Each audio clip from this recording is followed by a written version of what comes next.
Reports in The Athletic today suggest that Manchester United are advancing and moving closer towards trying to appoint Mauricio Pochettino as their next manager. He has long been linked to the football club.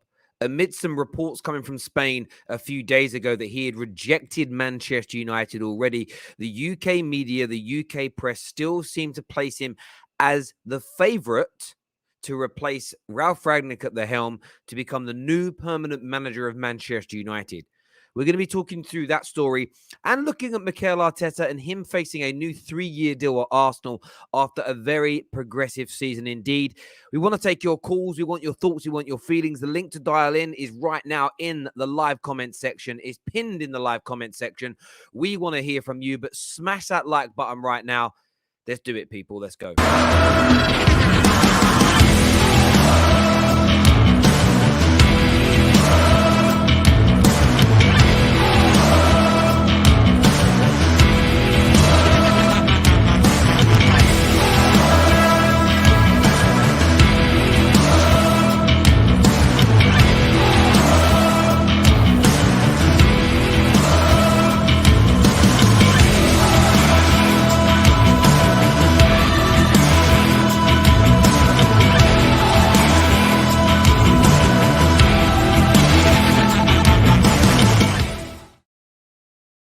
Good morning, good evening, good afternoon, wherever you are around the world. We're here to talk about one of the biggest pieces of news today. Man United to advance talks. Yeah, the United stand reporting that the deal is almost done this morning.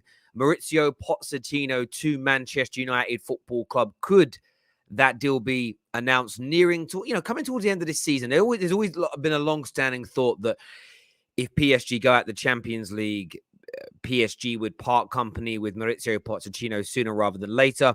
It's always been reported without a shadow of a doubt that he is essentially a dead man walking at PSG. We spoke about this about a month ago. Big reports out of La Parisienne that PSG have already told Poch that he is gone. Irrespective of what he wins this season, he will not remain as the PSG manager next year. We know Man United, whether we like it or not, we know Manchester United have a long-standing desire to appoint Pochettino. What's very intriguing for United fans is a simple fact that it does appear that Ralf is leaning more towards Erik Ten Hag. The Man United board seems to be leaning more towards Mauricio Pochettino. Well, that's how it reads when I'm reading these stories as an example. But I want to get your take on this today. Football Terrace phone. We haven't done as many of these over the last few weeks as we normally do due to my time restraints and some things going on. But I want to hear from you today. I want to get your take. The link's there for you to phone in and have your say. Very intrigued to know what you think. We're also going to take a look at the situation with Mikel Arteta as well and his new deal. How do you feel about that, Arsenal fans? Right move, wrong move? What's your stance? Forget what popular Arsenal fans say. Forget what Arsenal bloggers say. Forget what fan cammers say. What do you think? And this is what this is about. It's about your opinion and not, well, someone I know said this, and I heard this from somebody else. I want your opinion on these said matters. Omar here said, I thought he rejected us a few days ago. As I said at the start of the stream, brother, that's reports out of Spain. That's their reports. As I've already said, the UK press seems to want to still push this notion that he is favourite or one of the favourites, depending on the outlet you look at. We report the news that's being spoken about, and we give you the chance, people like you, Omar, to express your opinion on the news as opposed to just reiterate it.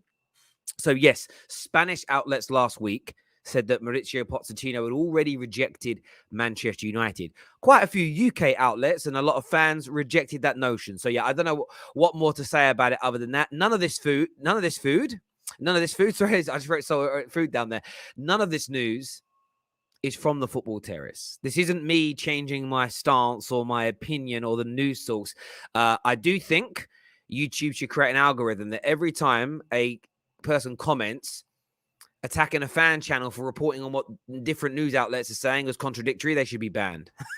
It's honestly the biggest bugbear of mine. It's like today the Athletics say X, Y, and Z. 3 days later, Le Parisien say something different. We report on both. Why are you changing the news? No, they're both in the news. Your job is to use your brain and decide what you think is right. That's the idea of it, my guy. So there we go. No to Poch is what Harold says here. Oral Campbell says, don't need Poch. Not a great response so far from Manchester United fans. And a lot of Reds who I've spoken to in the past are not keen on him. Everybody knows my stance. Everybody knows my stance on Mauricio Pochettino. He isn't the guy for me. He isn't. I don't think he's going to be the individual that can take us to the level that we need to go. However, there is a caveat to this. I also think Erik Ten Hag needs a brilliant structure around him. But by the way, like all top managers do, I think Ten Hag would struggle more in the stereotypical post-Fergie era at Man United than Poch would. Poch works. He's at PSG. He's been at Spurs. Two clubs that I don't think are particularly run that well. Clubs that don't always listen to, they don't always do things for footballing reasons. They do things for more of a business reason. Poch has experience with that, although I think Ten Hag is the better manager. For me, when it comes down to who we appoint, it's all about the overall structure at the football club, which most fans want to ignore. They just want to focus on, so what I'm looking for here, how good the football is going to be, whose formation, profile of players, etc. And all that is important. But without the foundation, without the baseline around him, it will still struggle. It can still foul. And I think that's something that needs to be really, really focused on by Manchester United fans, as opposed to simply just who they think the better manager is. What's he going to be working under? What is the structure going to be like? Who is accountable for making the overriding football decisions at the club? Because both need to be ultimately successful. Both are going to need a great structure. However, in my opinion, if we stick to what we currently do, Ten Hag will struggle more than Poch. If we have an excellent structure, Erik Ten Hag will do a better job than Poch. How we operate behind the scenes here is imperative. It really, really is. And it's, as I say, I am drawn more towards a lot of the foreign press on this because they seem to be a little bit more sure that it's Ten Hag and not Poch, where the UK press seems to be more like it's going to be Poch. So I need to ensure that my confirmation bias doesn't come in here and I just fluctuate towards the news that I want to hear rather than what's being said and what is trending. But the news this morning, and I'll read this out for you word for word here, as it was put out this morning by The Athletic. I want to read this here. Mauricio Pochettino is the favourite to replace Ralf Rangnick this summer, and the club have put in plenty of groundwork to appoint the Argentinian manager. Now, putting a lot of groundwork, that's advancing things. In real talk, people use the word like advancing talks. Like, what does that mean? It means you're doing the groundwork, you're doing the body work, you're putting in the effort.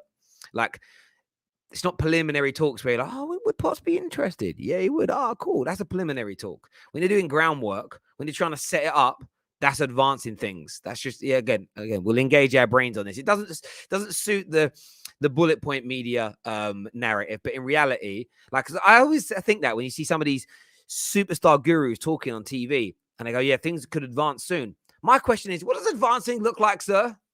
Explain advancing to us, and then you question all of them on advancing and see if you will get the same definition or whether it is just an overarching buzzword, if you get my point. We are talking Arteta on this show as well, and I think some people are backstage to talk Arteta as well. I want to speak about this Arteta new deal. Because I'm seeing a lot of people question whether it is or isn't the right thing for Arsenal to do. It has to be the right thing. Not giving, to be progressing the way Arsenal are, to be playing better football, to be moving forward, to still be a third to halfway through this rebuild, in my opinion, looking at things. And I'll talk about your rebuild is only complete when you're Arsenal, when you're Man United, when you're Liverpool, when you're Chelsea, when you're Manchester City. Your rebuild is only complete when you're competing for titles.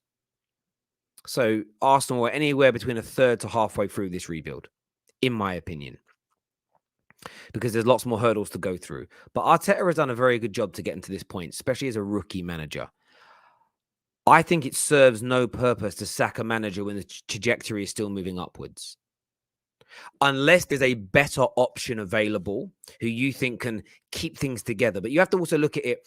What would the reaction in the dressing room be if he was to move on? I think giving him a new deal will help to create more stability at the football club because they are progressing and they are moving forward. At the same time, it also shows there's a double-edged sword here that should help Arsenal fans keep their owners to account. You give him the new deal, it shows that you're putting faith in him. But at the same time, if he does start to regress or flatline or go backwards, whatever it may be, you then see what the appetite of the football club is by what they do with the manager in that moment and in that point. And that's what's absolutely key. That is what's absolutely key. Also, you see the response of the dressing room. The dressing room absolutely buzzes off of the manager getting a new deal. It tells you they're right to do it. We had a situation at Manchester United where they seemed to renew the deal of Ollie and it had the adverse effect. There wasn't a buzz. Things went backwards. So there's lots of positives to come out of this for Arsenal. A lot of questions get answered, and it is the right thing to do, in my opinion. Again, I'm throwing out hypotheticals of things that could happen because when you're in this rebuild, I think believing that it's done and dusted. Gave this example to Gooners the other day. You're about a third of the way up Mount Everest. You've got all the equipment, you've got the best guides, you've got great food, you're feeling fit and healthy, and you believe you're going to get to the top. But you can't celebrate being at the top of Mount Everest until you've actually reached the summit.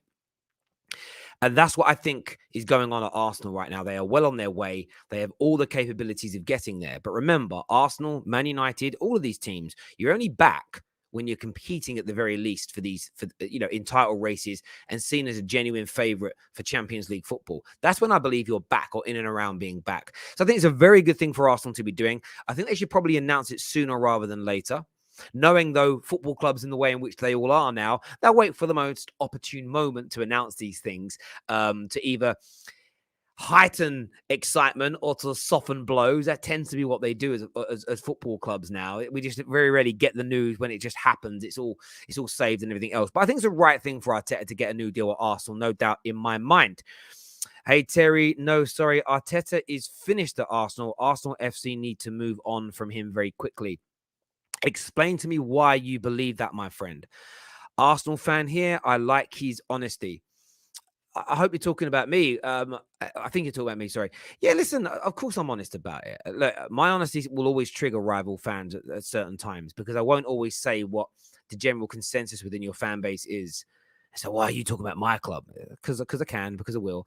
It's as simple as that. Terry, have you seen the reports that Abramovich is trying to help peace in the Ukraine? Yeah, I did read that this morning. It's good to read. It's good to see. And, the reason I've refrained from really expressing opinions on individuals and nations in this whole conflict is because I'm only really knowing what I've heard and seen on TV. I've heard experts speak, but I think when it comes to really sensitive matters, it's very dangerous for laymen and morons like me to go on public platforms and express opinions of mine based on limited information that I hear from experts.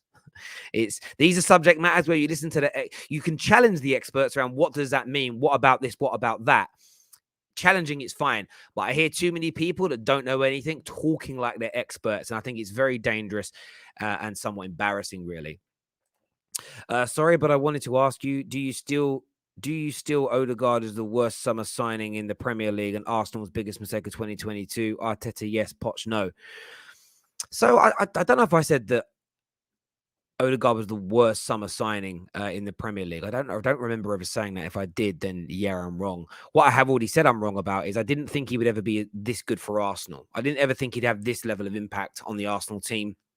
And that's because I'm generally skeptical about talented players that are being allowed to leave by big clubs. I'm always skeptical about it. He's done very good. What I will say to Gooners is, again, let's all keep our feet on the ground here and not get overly carried away. He's got to keep delivering like this. He's looking very, very good.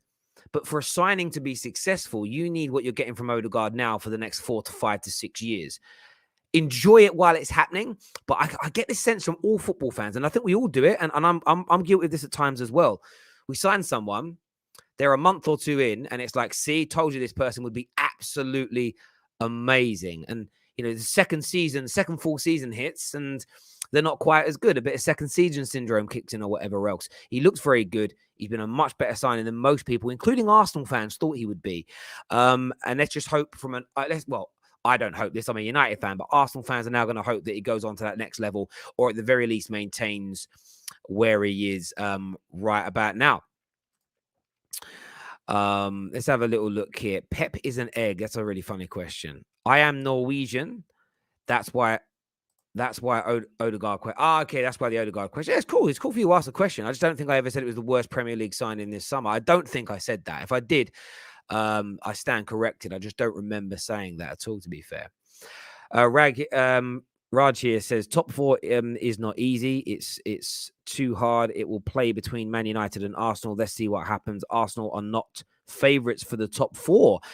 That's an interesting take. I would say that you are as it stands right now, but I appreciate everybody has a different take and a different viewpoint on this.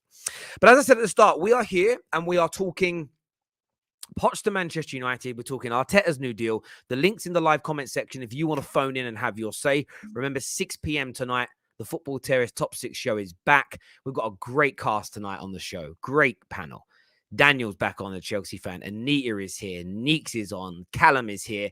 And man like Igal. Or as I'm going to start calling Igal now, I'm going to start calling him Smokey Robertson, man. That guy has come on and given everybody smoke in the last few weeks. He's been absolutely on it. So he'll be on the show tonight, 6 p.m. Make sure you are watching the Terrace tonight. No better place to be. First caller of the day is going to be man like Mo, big Manchester United fan. What are you saying, brother? Morning, Terry. This news is disastrous, mate. It's why can't we scout a good manager? Why do we have to go for the most obvious name? It's like we always have to go to these high-profile name managers. We can't get the next big thing, like the way Liverpool did it with Klopp at Dortmund. I know that Klopp was up and coming, but see, the thing is, we don't learn from our mistakes at this football club. This shows this football club has no structure, no footballing people. Nothing's changed. It's going to be the same. Oh, it's like a cycle, Terry. It's the same old cycle. And they say, oh, we're adapting the football structure, blah, blah, blah. Nothing's changed. I was excited about Ten Hag. I was actually looking forward to Ten Hag, but it's ridiculous, man. This football club is in chaos. Yeah, listen, I understand where you're coming from entirely. I feel like everybody knows my stance on Poch. I think he's a bottle job. I think Poch I'm worried under Poch will become my worst fear in the whole world. Do you know what my worst fear is? Looking bad and failing is horrible. Looking good and failing, but people giving it a pass because it looks good is just my worst nightmare. We'll become Instagram FC. Everybody's Instagram. I've got friends who have Instagram accounts. They look like they're living a billionaire lifestyle, and they ain't.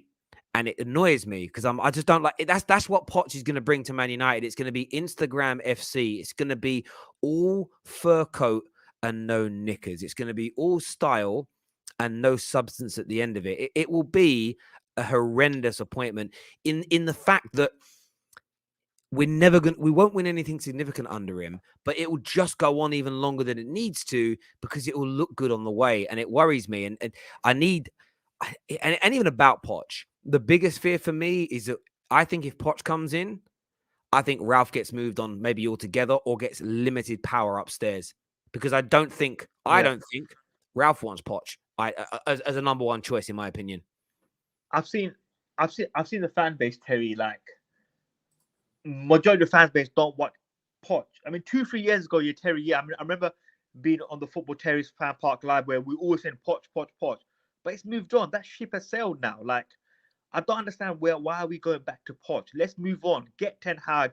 Try something different. Man United need to do something different. This is like we're in desperate times now, Terry. It's been 10 years with that league, £1 billion spent by the worst owners ever in football. The worst structure in football, the worst CEO in football. It's just been horrendous. Try something different, man, because if you go with Poch, Terry, he's a Neely man. That's all it is. He's a Neely man. Get Ten Hag. Try something different. Mate, yeah, I It's look going at to it end that in way. disaster, Terry. It's going to end Mate, in disaster. I hear you completely. Mo, great call, my friend. Thank you very much indeed for coming on Thanks and for having having me your on, say. Terry, as always. Thank you. Thank you. Andy Tate's here with us now. What are you saying, Andy, my bro? I've just switched you on, Terry, and I've just seen the news. If the reports are true, I'm very disappointed and I'm very scared for the future. Just a yes man. And that's, there's a comment here from Sebastian who said that. He says, Ten Hag probably given the board indications he wants a better team and United are going to go for Poch to save face. Yeah, it's about money saving as well. It's like, if we scrape fourth, that's nice. We'll get the money in. We don't have to spend too much. And this may be, like, say, it might appease the players as well. The players get what they want. And it shouldn't be about the players. It shouldn't be about what the people upstairs want about saving money. It's about having a structure in place from upstairs down to the pitch. And it's not there. And it'll never be there while they keep thinking this money mentality. Let's save money, because we had the best squad we've had in 10 years.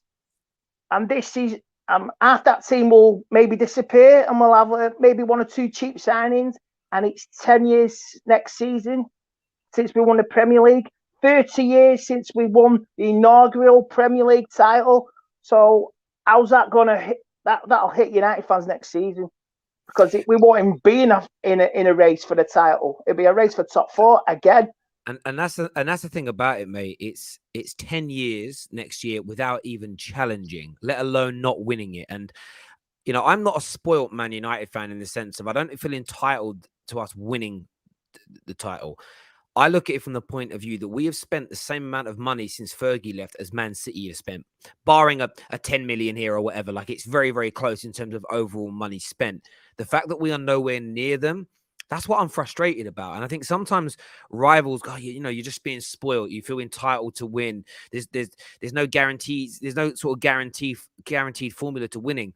And I'm like, it's not even about the lifting of the trophy. That is the bonus at the end of it. Just to be competitive, just to not feel embarrassed 50, 60, 70% of the time with how the club operates would be enough for me right now. Like, I want to win the trophies, don't get me wrong, but I just want to be able to watch my team and look at how we're structured and look at how we're run and feel proud. I keep getting stick from gooners. We're going to finish in front of you. I'm like, yeah, like it's gutting, but it doesn't matter if Arsenal finish in front of us, West Ham finish in front of us, Spurs finish in front of us. I'm going to be annoyed. In fact, even if we come fourth, I'm not going to really celebrate like it's a massive achievement. We've still underachieved this year. Like, it's a bad year again for the club. If we finish fourth, or even if we absolute fluke the Champions League, it's still going to be, to me, maybe to you and other fans, a poor season. But the club will gloss over it and promote it as this big glorified thing. And you're still stuck with the next season with the same mentality.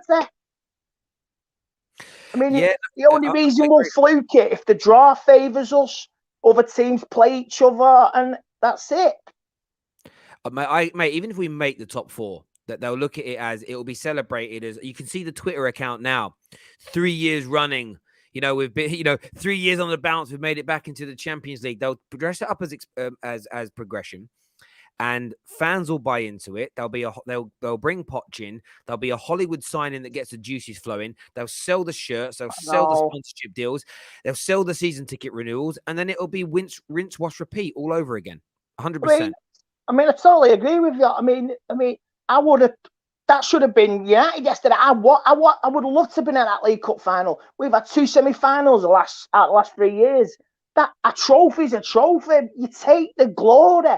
And Liverpool will use that now and rub our noses in it and galvanise themselves for the rest of the season and go and challenge City, maybe even win a couple of cups, even the Premier League. And the club will just stay silent and try to gloss it over with this fourth place finish or whatever. And it's just not acceptable. I mean, I was there Saturday with my old man, and my dad said there, because he comes now and again with me. And my dad said, "Don't bring me here again, son." Jesus. And my dad's been going since like 1957. It's a madness. And this is the thing. Again, people will read that as, you only want to go when you're winning. It isn't the winning. It's it's being proud of your club, especially as I always say this, especially as like local people as well. It's that, you know, your dad, you know, having gone from 1957, your dad has lived through and experienced the Munich air disaster, what the next 10 years after that meant. He went through that period then after Sir Matt Busby, when the likes of Wilf McGuinness and Doherty and Atkinson were running relegation. They've been through all of that.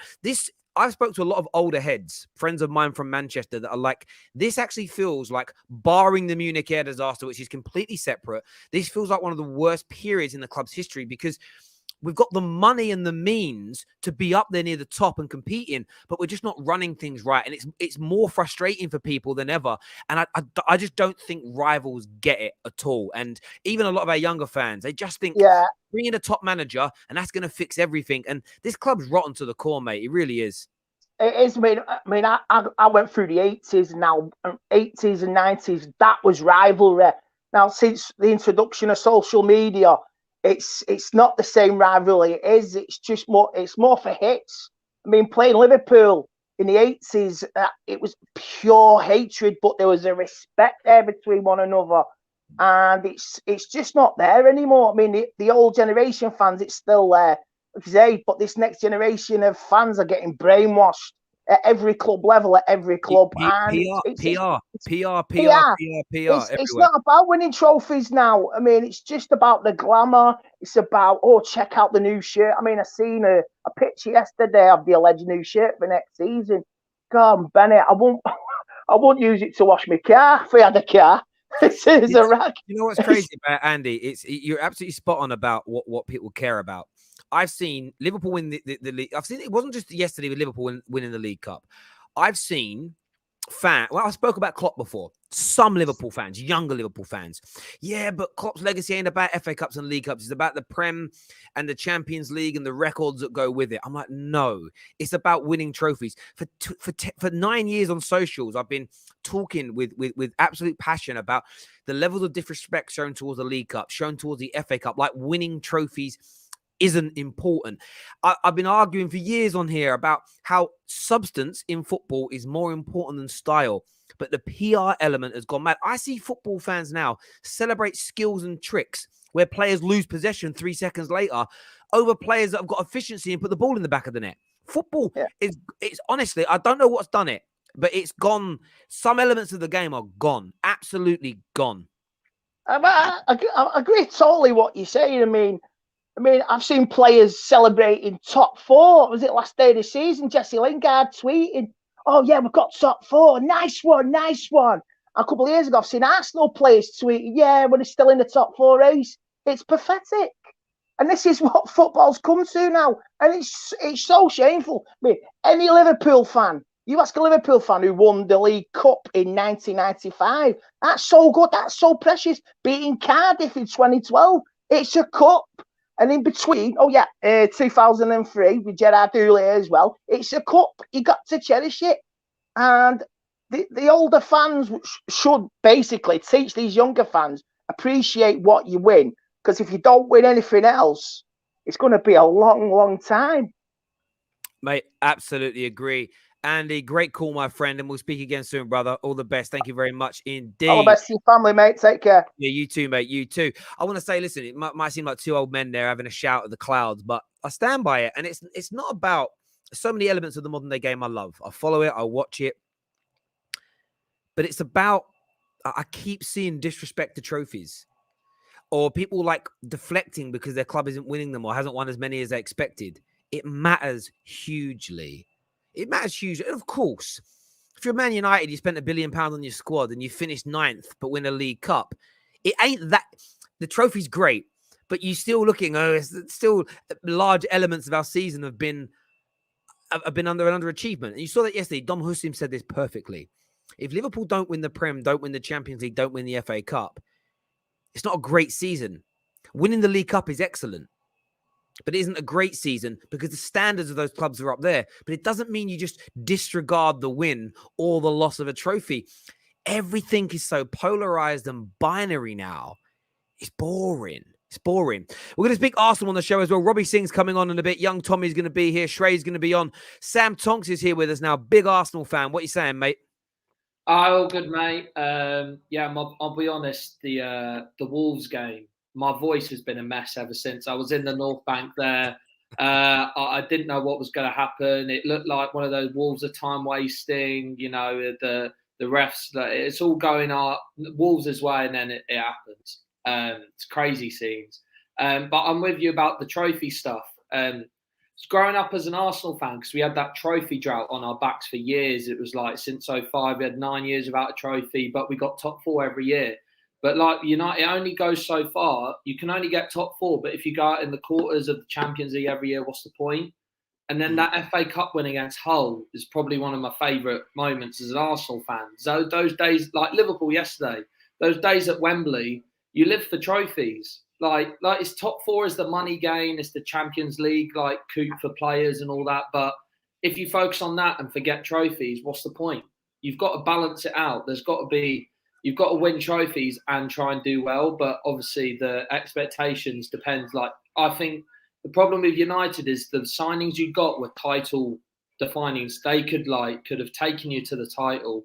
Ronaldo, I thought United would challenge this year, but obviously, it's gone to pot. But about Arsenal, I just wanted to speak about Martin Ødegaard, to be honest, just because I saw the comment about Ødegaard. And I knew all the Arsenal fans were going on about Maddison in the summer.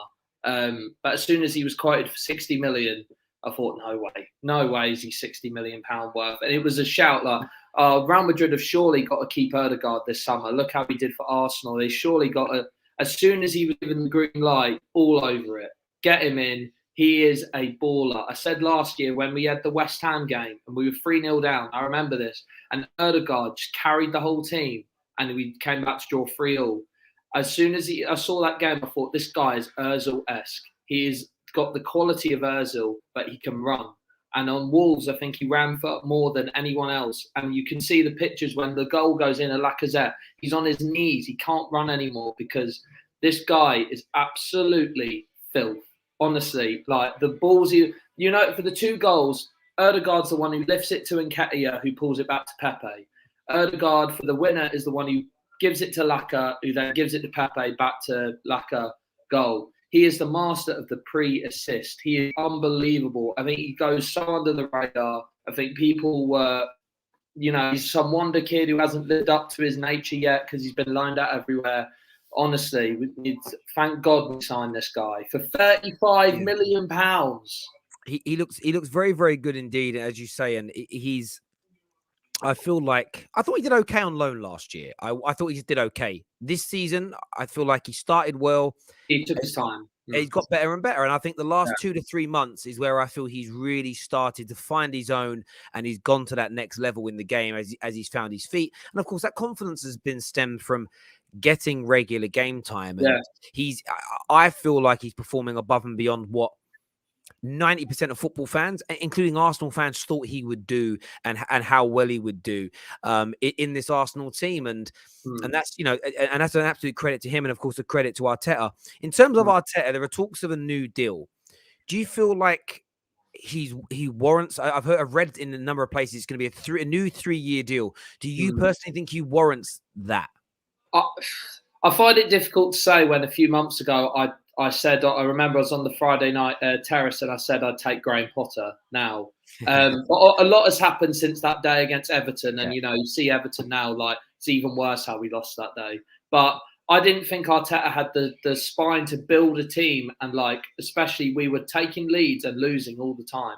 Whereas it almost like since we've got rid of Aubameyang, the whole culture and the mood in the club, and you see when I've been twice to the Emirates since, the mood in the fans is so different. It's like, I don't know if all the bad ones have gone, but it seems like 90% of the bad apples that were like almost, I don't know, something in the dressing room or whatever has gone. All of a sudden, the mood around the club, every time you go, the atmosphere against Wolves, honestly, like the Emirates is known for being a library, but we were 1-0 down to Wolves and the whole stadium was singing. And I swear, I've never been to Arsenal where it's been so positive whilst we're losing.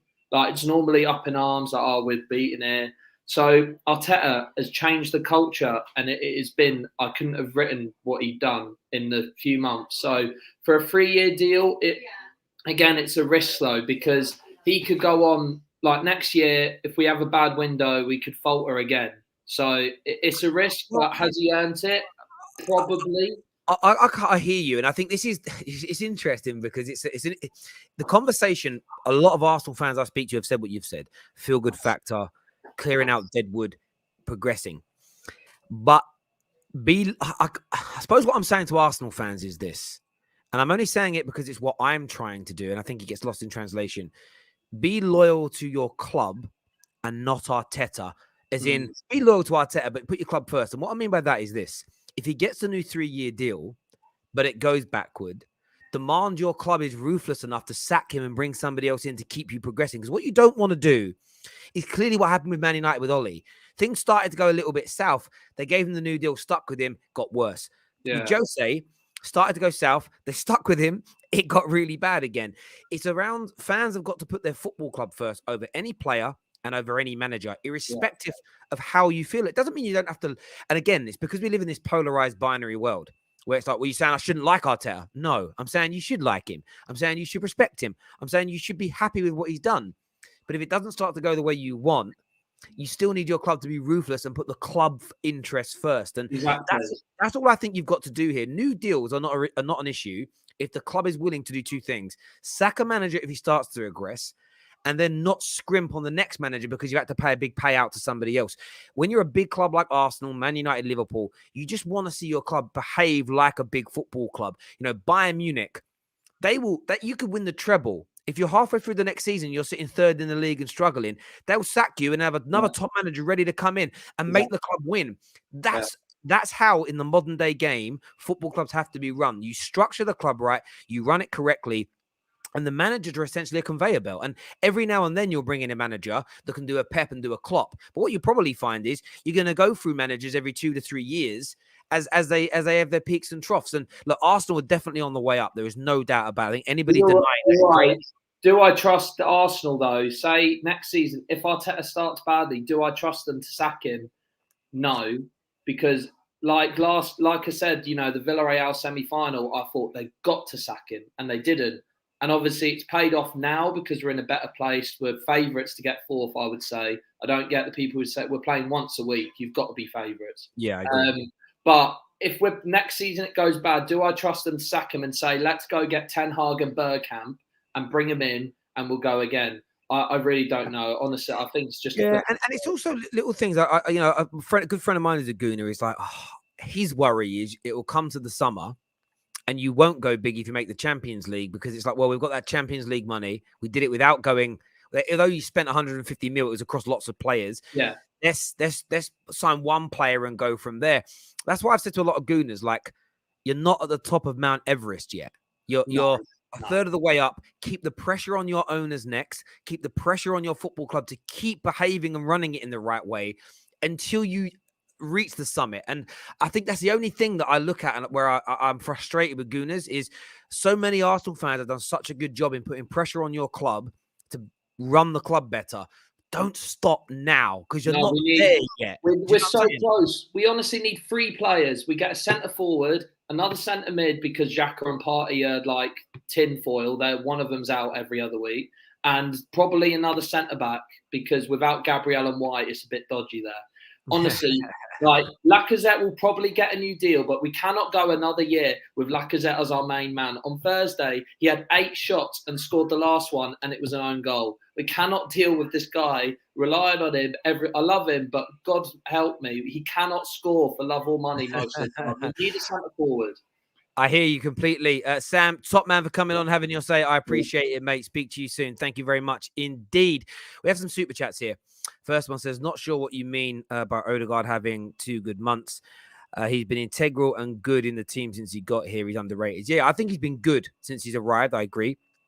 I think in the last 2 to 3 months is what I said. I think he's been astounding. So that is what I meant by it. If I wasn't clear, I apologize. Terry, I answered your question. Sorry, it was long.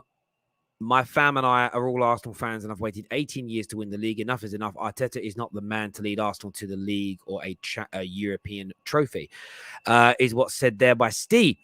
Roman Abramovich is trying to negotiate a peace deal with the Ukraine and Russia in Belarus. Always knew he wasn't a bad person. Yeah, I've read those. I read the headlines. I haven't read intricate details in the stories, and that's excellent to see. Comment here says that the same person says the Jewish Ukrainians have reached out to Roman Abramovich and are trying to start a peace deal between them. And let's hope that gets done. Let's hope there's no more bloodshed. Let's hope that there's just a hope for a positive resolution on this for everybody and all involved. Top four is an achievement. Let's not lie to ourselves. You can't say the EPL is the most competitive league and say top four isn't worth celebrating. So this is the binary polarization that I'm talking about. I don't think it's right to say you shouldn't be happy with getting into the top four, but it's celebrating it. And I'm not saying you're doing this, Master. Celebrating it like you've just won the Champions League or you've won the Premier League is wrong, in my view. I think that's undercooking yourselves as Arsenal Football Club or Manchester United Football Club. There's levels to this game. Celebrate the step change, the progression that your club has made. But like I've said, you don't take the foot off the neck. And I think that's the way I look at a lot of these things. Like Liverpool won the League Cup yesterday and celebrated, but the fans are not celebrating like they just won the Premier League, because it's a very good achievement, but it's a much lesser achievement than a club of that stature and that status expects. So with Arsenal, your job is to get back to winning the Premier League. Qualifying for the Champions League is a step change in that direction. So the celebration of that step change shouldn't be as big as the end result celebration, because that's the ultimate goal. That's what's being said, my bro. And I don't think that's a disrespectful way to look at it, in my opinion. I really don't think that it is. And equally, when you're back challenging for the title, say you're in a title race all year and you finish 5 points off the top of the title but you end up third, celebrating that or being happy with that is very different from still being 20, 30, 40 points behind a league title and getting into the Champions League. Again, I think they're two very different conversations. And that's how I am with Man United, by the way. Exactly the same as how I am with Man United. So I'm not throwing salt at Arsenal or any other team. I hold my own club to those standards. And Arsenal, one of the biggest clubs in the world, one of the richest clubs in the world, one of the highest spenders in the world. Therefore, the expectations have to be up there with everybody else doing and behaving in that same way. And I think most Arsenal fans in their truest sense of their heart would agree. Robbie Singh is here with me now. What are you saying, brother? Hey, Terry, I'm good. How are you? Yes, I'm very, very good, my friend. Nice to see you again. Long time no speak. What's on your mind, bro? I just noticed something. Sancho has been playing well ever since your hairline is coming back. So keep it. keep it. I noticed that. I was looking at the dates when Sancho started that turn form and you knew that he was on it. Your hair was there, so you know that. Otherwise... You know that the hairline. Well, I just wish it would bring in Man United more luck. I wish it was bringing Man United more luck, Robbie. Oh, well, we hope the same, isn't it? Now I think it's 66 trophies now for Man United and Liverpool in total. I think they're on level with us. Something like that. Yeah. I'll be frank. I haven't looked. To be fair, but yeah, something like that. Yeah, look, it's depressing, isn't it? I just saw the Poch story as well. It seems like we're not learning our lessons and they're going the cheap way again. I think they don't want to pay the extra money for Ten Hag because I'm pretty sure they would have to pay for it. And like you said, I think our fan base is, what's shocking is our fan base is busy pinpointing players than looking at the bigger problem, which is sort of shocking. I can't explain it. Maybe you can help me out here to explain why this is the case. Why? I can't speak for everybody. Some people, it's going to be lack of understanding of what it takes to win. Some people, they're morons and they don't mean it. They're just stupid people and they don't have any comprehension. And for some people, it's all about what gets traction. So I think it fits into those three cases: ignorance, stupidity, or just, yeah, but that kind of tweet doesn't get me as many likes or interactions, or it doesn't trigger people. So I saw someone tweet. I've seen about 20 people tweet, like, if someone offered you 90 million for Bruno Fernandes, would you take it? Yeah, I know who it is. No, that's no. Yeah, I saw this, right, and I saw this. I saw it get retweeted, and I was like, I didn't respond to it because I'm like, this is why I don't care about those conversations. Let's just say we get 90 million for Bruno. At this moment in time, Why are we trusting this football club to spend it on the player that Exactly. you think is going to improve us? It's a nonsense argument because we've barely bought a single player in And 9 also, years who's been good for us consistently. exactly. So it's a dumb argument. And the other point I just wanted to raise, like, there's no guarantee, even if Poch comes in, like we are all saying Poch is, or like I think the fan base is split at the moment between Poch and Ten Hag, but there's no guarantee that Poch comes in and it might be another rebuild again. Like this, what I'm starting to understand more now. Like, look, I've started watching your channel since the COVID started, right, which is 2019 or 20, I believe. Mm-hmm. And I used to be a normal football fan. I used to enjoy it in the sense that we're winning trophies, we're doing something. I didn't used to think that much into it. But now, ever since I've started watching your show, it's making me think. And I'm just like, there's no guarantee that the process is going. Like, for example, they've put Ralf in charge. They put him as the interim manager. He's putting a style in. He's putting a system into the players. So if he wants, I don't know what he wants, but if he wants Ten Hag, then logically you should be getting Ten Hag, because that means there's a flow in the sort of system and it's in and the thinking and the players that are going to come in. But if he doesn't want Poch and we're still getting Poch, then what are we doing? Mate, listen, I couldn't agree with you more, and it's one of them things. I'm sorry if I've ruined your enjoyment of football. No, you haven't. You have. In a way, you have, but it's good. It's good to know, though. I want to go back to having conversations about, listen, if we sold this player and bought this guy, I think we'd win the league. I can't have those conversations anymore. I'm done with them because we ain't winning the league with whoever our manager is and whoever we buy if our structure remains the way it is now. The problem is with that kind of conversation, well, rivals hate it the most because they see it as you giving an excuse to the managers and players to not be overtly criticized. And it's a case of, but I can't. We've had like 3 different squads now that have all failed. I'm just bored of talking about that, and I want to focus on the real problem, But sorry to cut you off. I think the only fan base which would probably understand what we're going through right now, as much as I hate to say it, is probably Liverpool. Because if you look at it, I'm starting to see what was happening to Liverpool over those years, which they didn't win the league. But and it's similar to what's happening to us. But the only problem is that Liverpool, at least the squad or the managers, they managed to get those Champions League in. So they were still slightly happy, but they still wanted the league more. And right now, I see us going in that same direction of just cussing the managers and whatnot. When you speak to proper Liverpool fans and you just have a real conversation, they all know what our real problem is because they had it with Hicks and Gillette. They even had it in the early stage with FSG until they made changes to the way they structured and how they run things. There's no successful football club in Europe that remains successful and consistent at the top when it's run poorly. And that's why that's my focus and will remain my focus until we improve. Robbie, as I always say, thank you for all your support, all your donations to the Terrace as well, brother. And we'll speak soon. Thank you very much. Thank you. Thank you. Make sure that like button is being smashed. Remember, 6 p.m. tonight, the Terrace Top 6 is back. Anita, Neeks, Daniel, Igal, Callum, and I will all be live, of course, reviewing Klopp getting one over on Tuchel. Is the quadruple coming we're speaking about tonight? Big debate on that. The Ronaldo problem at United and are Arsenal guaranteed the top 4 from now? We're discussing all those talking points tonight.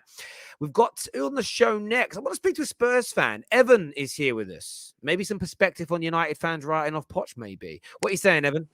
Hi, mate. I don't think you should write off Poch because he got Tottenham to the final of the Champions League and eliminated Erik Ten Hag along the way. He did.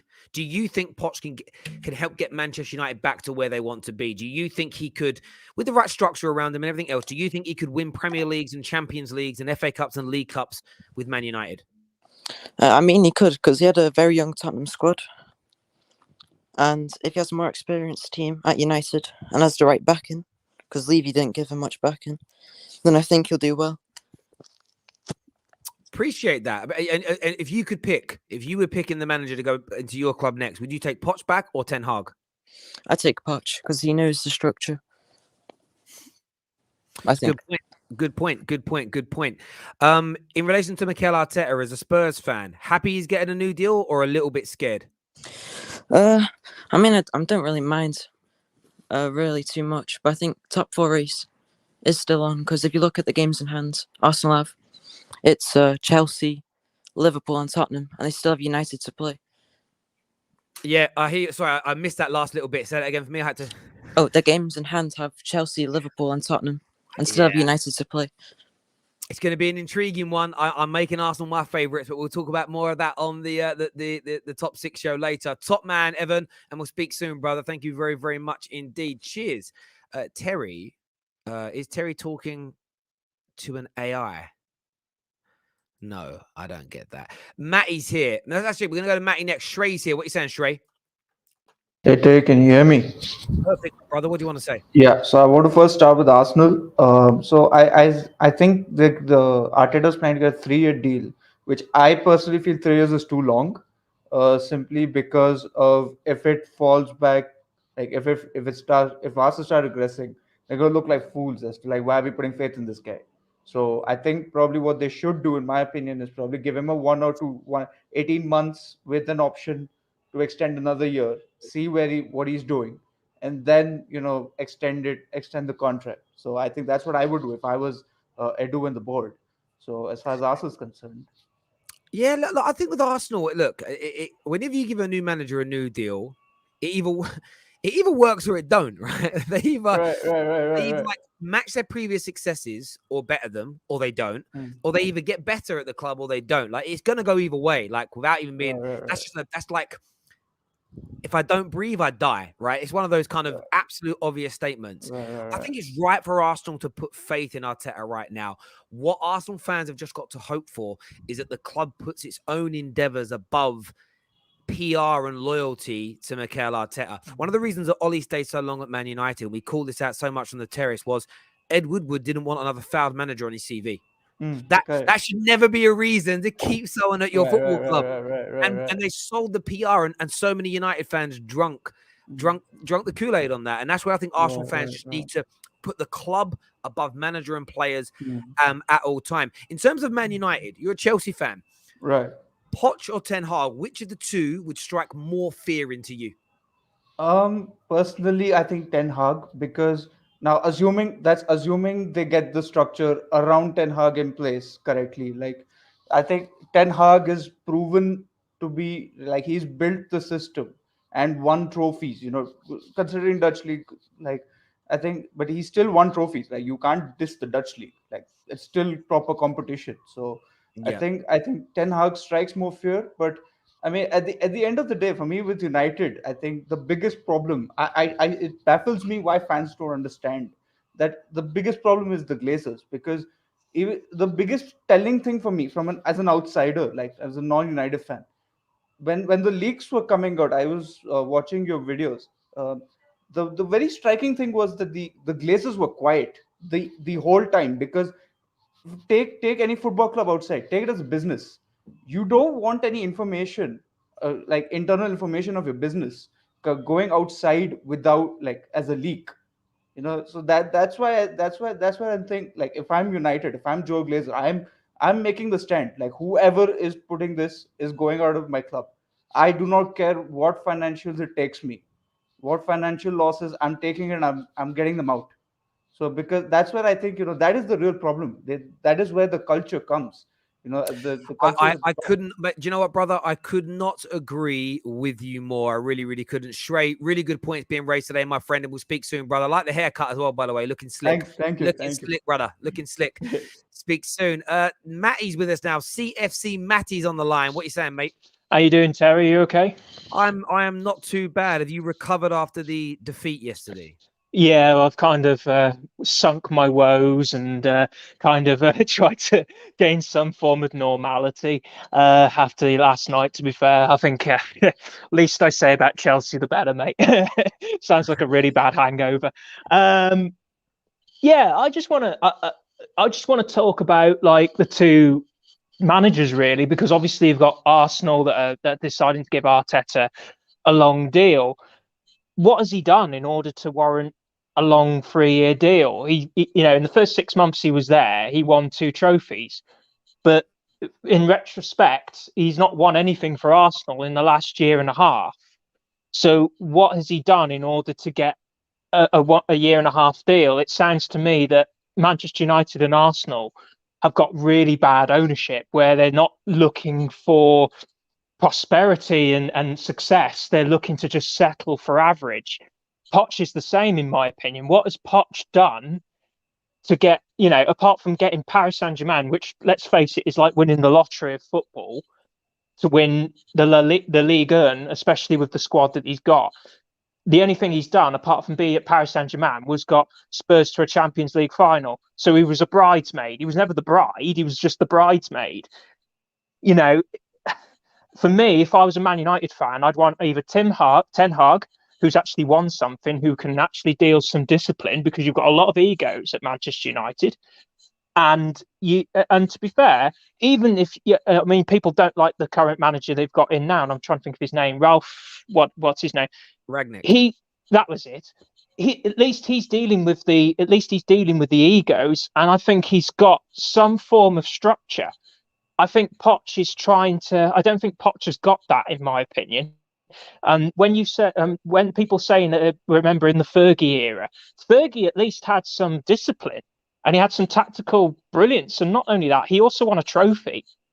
Poch has never done that. So I think, in my opinion, Manchester United and Arsenal, especially Manchester United, when you've got the guy that's going in, that's going out, I think they need to look for somebody that's a bit more, that's done a bit more and can bring more to the table. And I just think Poch is just a safe option. Yeah, look, I agree with the Poch stuff. I do. I think we need. It's not even better's a harder word, because there's a question mark hanging over every single manager. I just have a feeling that Poch will, to not try and overuse the phrase, I think he'll just bottle it at Manchester United. That's how I felt about it for a long, long time, and I think that will definitely happen. Matt, great call, my friend. Thank you for coming. Cheers, on. Terry. I really appreciate it, bro. Young Tommy's on next. Big Arsenal fan. Arteta new deal. What you saying? Hi, Tal. How are you, man? You good, bro? Very, very well. New deal. What's your take on this, brother? New deal. Nah. Big mistake. We finished 8th twice, this manager. And for me, he should have been sacked last season when against Villarreal, when we played that stupid false nine, and it cost us. So yeah, he won us the FA Cup, but Aubameyang saved his ass by winning us the FA Cup. Aubameyang won us the FA Cup, not this guy. Nah, I don't want him to get a 3 year still. Yeah, we're playing well, but I just don't want to get too carried away with this guy, bro. And for me, I don't want him to get a 3 year deal. I want a top manager. I want a Ten Hag. I want Potter. I want Simeone. I want Mancini. I want Enrique, Gasperini. These lot can get us to where we want to be, not this guy. Because Arteta's not gonna win us the league in the next 3 to 5 years. He's not the guy. I'm sorry, but he's not the guy. And his man management is poor. He falls out with players as well for me. Aubameyang, Guendouzi, Saliba, Pepe. He's loaned out Guendouzi, Saliba, Balogun when we needed them, and he's thinned out the squad. This is the problem I have with this manager. He's arrogant. He thinks he knows better than the club when he knows he wasn't even good as a player. As a player, he was just an average player at best. Nowhere near on Fabregas's level. Scholes and Lampard and Gerrard's level, nowhere not on that level. So if he gets us to top 4, I'll obviously congrats to him. But if he gets us to top of, fair play. But if we want to challenge for league titles in the next 5 years, he's not the guy. But I don't want him to get 3 years, because next season, if we start badly and we lose like 5 to 10 games, the fan base don't know they can't make up their damn mind. Arteta in, Arteta. This can be Arteta out. Even when we win games, I'm not backing this manager because I just don't trust him, Robbie. Terry, I don't trust him with substitutions, team selections. I don't trust this guy at all. But I don't want him to get a 3 year deal. I want a better manager than this guy. I want Ten Hag or anyone that can take us to the next level. I hear you, Tommy, and look, I respect your opinions. I do. Thank you for calling in, mate, and having us. Thank you very much indeed. And everyone, I'm sorry we can't take any more calls today. We're back at 6 p.m., the Top 6 show. Make sure you're all here live at 6. It's going to be a big explosive show. Igal, Anita, Callum, Neeks, Daniel, and me. It's going to be absolute fire. Until next time, people, take care. Goodbye. God bless. See you in a bit.